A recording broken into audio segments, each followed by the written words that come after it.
general és vera que les xarxes socials, de la manera que han afectat xarxes socials i crec que s'ha acabat donant menys importància en el tema de l'ortografia en general i també la qüestió de la comprensió lectora en termes generals i en qualsevol llengua. I crec que això s'hauria de recuperar perquè la comprensió lectora és la base de la construcció del pensament crític.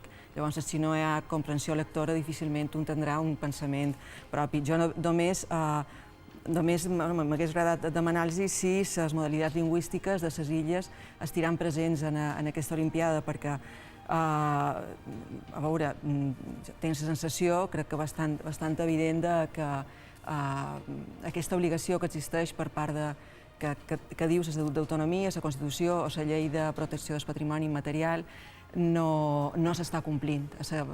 Diguéssim, l'obligació de protegir i difondre les modalitats lingüístiques i que en aquest moment estan, o sigui, bàsicament estan només en el registre oral i que tenen la possibilitat de perdre-se. Espero que en aquesta Olimpiada això se tingui en compte.